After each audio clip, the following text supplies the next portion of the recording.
अभिषेक। Yes sir. अभिषेक, आप हिंदी में बातचीत करना चाहते हैं? Yes sir.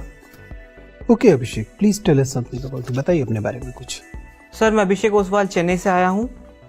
मैंने बीटेक कंप्यूटर साइंस इंजीनियरिंग में किया है। बीटेक के पश्चात मैंने टीसीएस में 1 साल असिस्टेंट सिस्टम इंजीनियर की पोस्ट पर काम किया है। 2014 से 2017 तक मैंने फ्रीलांसर का काम किया है, जिसमें मैंने e-commerce website, content development, photography, इन सब विषयों में काम किया है। इसके अलावा भारत के अंदर पर्यटन करना, नई नई भाषाएं सीखना और नेचुरल फोटोग्राफी मेरी रुचि है। हाल ही में मैंने प्लास्टिक विकल्पों पर काम भी चालू किया सर। इन सारी चीज़ों से आप एक एंथुसियास्टिक यंग मैन दिखाई दे रहे हैं, लेकिन आप सिविल सेवा में क्यों आना चाहते हैं?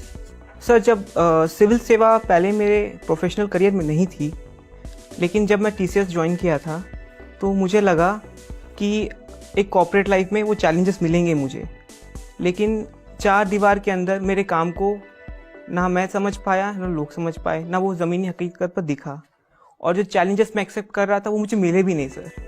इसलिए फिर मैंने रिसर्च की कि मैं क्या कर सकता हूँ जो मुझे चैलेंज दे और जो मेरे एटीट्यूड को सूट करे। काफ़ी research I don't want to disappoint you Abhishek, लेकिन यदि आपको वहाँ की चारदीवारी में लगा कि वो चुनौतीपूर्ण पर्याप्त नहीं है, तो इस बात की संभावनाएं भी पूरी हैं कि जब आप सिविल सेवा में पहुंचेंगे और उसकी ट्रेनिंग में या उसकी चारदीवारी में जब पहुंचेंगे, तब आपको अचानक एहसास होगा कि ये भी वह जगह नहीं है। क्योंकि दरअसल दिक्कत चारदीवारियों में नहीं होती है, दिक्कत हमारे देखने के नज़रिए में होती है। बिल्कुल सर। तो अगर आपको वहाँ चुनौतियाँ नहीं पर्याप्त दिख रही थी, तो आपको क्यों लगता है कि सिविल सेवा में आपको चुनौतियाँ पर्याप्त दिखेंगी? सर सिविल सेवा में जो सेवा है, कोई भी सेवा बिना चुनौतियों की पूरी नहीं की जा सकती सर, ये मुझे लगता है। तो जो हमारे देश के अभी हालात हैं और जिस गति से देश हमारा प्रगति की ओर बढ़ रहा है, काफ़ी चैलेंजेस हैं और मुझे काम करने को उसमें मिलेगा। इसलिए मुझे लगता है कि मुझे अभिषेक, मैं देख पा रहा हूँ कि आपका जो डैफ है उसमें सामान्यतः बहुत सारी जगहों पर आपका जाना आना पढ़ना हुआ है, और ये देश के अलग अलग हिस्सों में हुआ है। मुझे बताइए कि इस बात ने, आप तमिलनाडु में थे, आप अन्य जगहों पर भी रह चुके हैं, इस बात ने आपके व्यक्तित्व पर क्या प्रभाव डाला है? सर हर जगह रहना, वहाँ से मैंने कुछ सीखा। सबसे पहले एडजस्टमेंट होती है, क्योंकि हर जगह हमारा देश विविधता से भरा पड़ा है।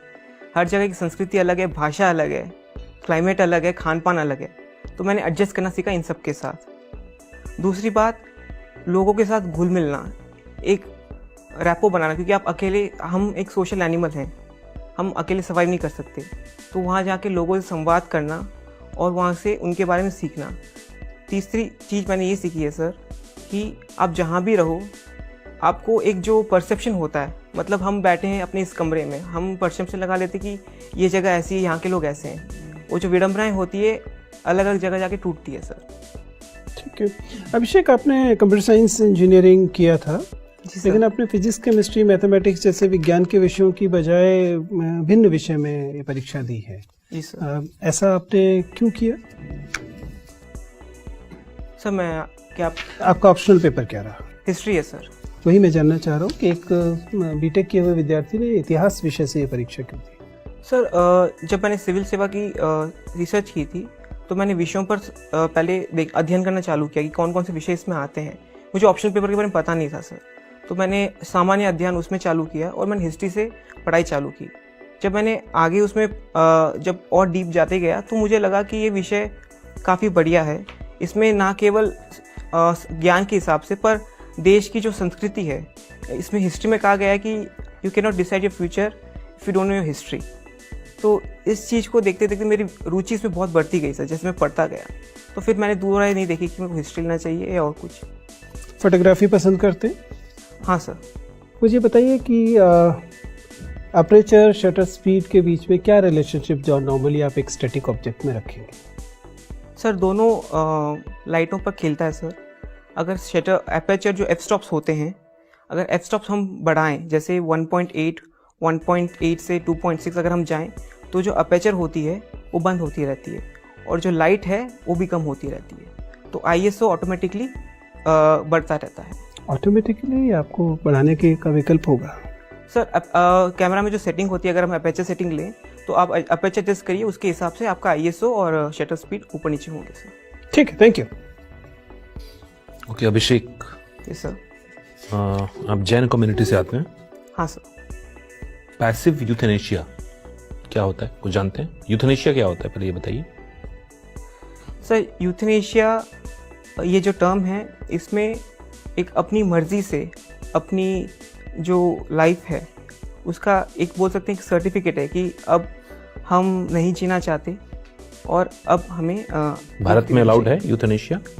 सर पैसिव यूथेनेशिया माननीय सुप्रीम कोर्ट ने पिछले साल अलाउ किया था। और जैन में एक टर्म है संथारा। जी सर।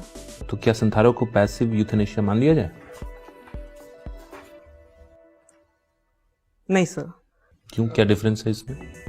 सर सुप्रीम कोर्ट की गाइडलाइन के हिसाब से अगर हम देखें तो पैसिव यूथेनेशिया तब होता है जब आप एक ऐसी परिस्थिति में चले जाएं जिससे आप वापस उभर ना पाएं, जैसे कोमा हो गया। लेकिन जैन में जो संथारा है ये आध्यात्मिक एक तरफ की है, मतलब आप जीवन के सभी मोह माया से विकल्प हो चुके हैं, आपने ज़िंदगी पूरी जी चुकी है, अब आपको किसी चीज़ से कोई मोह ना कोई माया है, और ये मोक्ष की यात्रा है, ना कि जीवन खत्म करने की यात्रा। ठीक है। आपने कहा कि देश के सामने, देश विकास कर रहा है, देश के सामने बहुत चुनौतियां हैं। जी सर। सबसे बड़ी चुनौती क्या लगता है आपको देश के सामने? कोई एक चुनौती के नाम बतानी हो तो? सर जलवायु परिवर्तन। ये देश की चुनौती है या पूरे विश्व की चुनौती? पूरे विश्व की चुनौती है, पर भारत जो विकासशील देश है उसके लिए बहुत बड़ी चुनौती है। अच्छा, क्या भारत पर प्रभाव पड़ेगा, इंडियन स्पेसिफिक क्या इस पर प्रभाव पड़ेंगे जलवायु परिवर्तन से?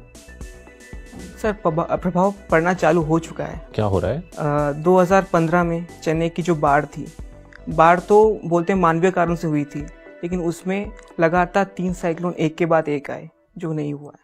तो बड़े ऑब्जेक्टिव बात कर रहे हैं आप। एक देश के सामने चुनौती एक बाढ़ नहीं हो सकती, एक क्षेत्र विशेष को प्रभावित करने वाली, ऐसी जिसकी विस्तार व्यापक हो, पूरे देश को प्रभावित करे, कुछ ऐसा बताइए। सर कृषि क्षेत्र, भारत की अर्थव्यवस्था अभी भी कृषि से आती है, और हमारा कृषि जो इंडियन मानसून है उस पर ज़्यादा डिपेंडेंट रहता है। तो हमने देखा है कि जलवायु परिवर्तन से वर्षा कभी वर्षा होती है, कभी सूखा पड़ जाता है, तो किसानों की अर्थव्यवस्था, पूरी कृषि की अर्थव्यवस्था खराब होती है, किसानों को अपनी आय नहीं मिल पाती, और जो रूरल डिमांड है वो कम होती है। और ठीक है। ये क्लाउड कंप्यूटिंग जानते हैं आप क्या है? हाँ सर। बताइए। सर क्लाउड कंप्यूटिंग एक टेक्नोलॉजी है जिसमें जो सर्विसेज है वो ना किसी स्टैटिक सर्वर पर लोड होने के बजाय एक वर्चुअल सर्वर पर रहती है। ये वर्चुअल स्टैटिक सर्वर क्या होता है? सर स्टैटिक सर्वर ये हो गया है कि आपके पास एक फिजिकल सर्वर है, जैसे एक मशीन है CPU जैसी, और उसमें आप अपने प्रोग्राम सॉफ्टवेयर लोड करते हैं। क्लाउड आपके पास नहीं होगी, कोई थर्ड पार्टी है जो आपको प्रोवाइड करेगी, और आप उसमें अपलोड करके या एक्सेस करके वो सर्विस यूज़ कर सकते हैं। फॉग कंप्यूटिंग क्या है? क्लाउड कंप्यूटिंग तो आपने समझा दिया, फॉग कंप्यूटिंग नाम सुना है आपने? सर इसके विषय में नहीं पता सर। क्वांटम कंप्यूटिंग क्या है? सर क्वांटम कंप्यूटिंग एक उभरती टेक्नोलॉजी है जिस पर शोध चल रहा है। इसमें क्या हो रहा है, जो अभी हम बिट्स 0-1 डिजिटल कंप्यूटिंग में यूज़ करते हैं, इसको ना यूज़ करके स्पिन ऑफ फोटॉन्स, क्वांटा बोलते हैं, उसे यूज़ किया जाएगा। क्या फ़ायदा होगा उससे? सर इससे एक फ़ायदा तो ये है कि स्पीड जो है कंप्यूटर की वो बहुत बढ़ जाएगी, और दूसरा है सिक्योरिटी। जो सुपर कंप्यूटर क्या है?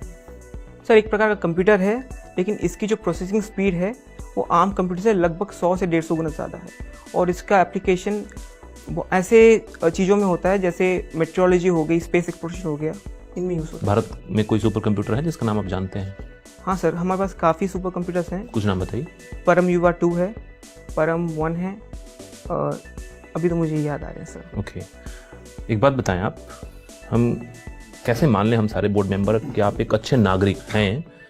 इस बात को साबित करने के लिए क्या करते हैं आप, या अपने सेटिस्फैक्शन के लिए भी? जाहिर सी बात है आप अच्छे नागरिक हैं ही, लेकिन ऐसे कौन से कार्य हैं जिससे साबित होता है कि आप अच्छे नागरिक हैं? सर छोटी छोटी चीज़ों में भी नागरिकता या देशभक्ति दिखती है। मैं छोटी मिसाल दूंगा जो मैं अपनी दिनचर्या में फॉलो करता हूँ। जैसे पहला है कि मैं कभी ट्रैफिक सिग्नल नहीं तोड़ता, कभी बिना हेलमेट की गाड़ी नहीं चलाता। दूसरा है, जब मैं काम करता था तो मैं एकदम ईमानदारी से टैक्स भरता था, और अभी भी जब मैं कुछ भी सामान परचेस करता हूँ तो मैं रसीद लेके परचेस करता हूँ, क्योंकि इसका इम्पैक्ट हमारे कर उसमें जाता है। और तीसरी बात, जब भी मैं भारत में ट्रैवल करता हूँ तो मैं एक विडंबना नहीं रखता कि कोई अलग धर्म का है, कोई अलग जाति का है, हम सब एक हैं। तो खुल के बात करता हूँ और एक भाईचारे का मतलब जो मेरा कल्चर है, जो मैंने सीखा है, अनुभव किया है, वो उनके साथ शेयर करता हूँ। तो एक ये thank you. Abhishek, yes ma'am. Abhishek आप जैन धर्म से बिलोंग करते हैं? जी मैम। जैनिज्म में जब हम बात करते हैं तीर्थंकरों की, तो 24वें तीर्थंकर की जनरली बात होती है महावीरा जी की। पहले तीर्थंकर या बाकी जो और तीर्थंकर हैं उनके बारे में क्यों नहीं चर्चा होती? मैम इसका रिलेशन इतिहास से है, क्योंकि इतिहास के हिसाब से हमें सिर्फ 2 तीर्थंकरों का अस्तित्व मिला है। एक है पार्श्वनाथ और दूसरे महावीर स्वामी। उसके पहले जो तीर्थंकर हैं ये सब पौराणिक कथाओं में जैन धर्म के अनुसार बोले गए हैं, इसलिए इनकी चर्चा सामान्य लोग नहीं करते। क्या इसके अलावा कोई और कारण है? मेरे को तो यही पता है। अच्छा, अभी हमने देखा गया है कि काफ़ी ब्राइट स्टूडेंट्स जो हैं जैन जो हैं वो अपनी स्टडीज़ वगैरह सब त्याग के मोंकहुड अपना रहे हैं। सिमिलरली एक कपल है, उसने अपना मतलब अभी रिसेंटली न्यूज़ में था कि कपल ने भी अपना बहुत ही मतलब अच्छा कर रहे थे वो कपल दोनों, बट उन्होंने भी अपनी 9 साल की बच्ची को छोड़ के मोंकहुड अपना लिया। तो आपको क्या लगता है, क्या ये सही है? हमारा संविधान सबको धर्म और अपने धर्म में जो रूल्स है उसको फॉलो करने की पूरी अनुमति देता है। और मैंने आपको पहले कहा था मैम कि ये आध्यात्मिक यात्रा है। लोग जब समझ लेते हैं कि उन्होंने सब पा लिया, क्योंकि आध्यात्मिकता का कोई आयु नहीं होती, ये कभी भी आ सकती, क्योंकि एक 3 साल का बच्चा भी ये चालू कर देता और एक जो कपल से आपने बोला वो भी कर देते हैं। तो मुझे एक बात बताइए, क्या उस कपल की अपनी बच्ची की तरफ कोई जिम्मेदारी है? क्या कहीं ना कहीं जब हम राइट्स की बात करते हैं पेरेंट्स के, उस कपल की, तो क्या उस बच्ची की राइट्स का हनन नहीं हो रहा है? क्या उसे राइट नहीं है एक अच्छे पेरेंटहुड का? मैम आपने बिल्कुल सही कहा, उसको भी पूरा अधिकार है कि जो माँ बाप का जो प्यार है और जो ज्ञान शिक्षा है वो उससे प्राप्त हो। लेकिन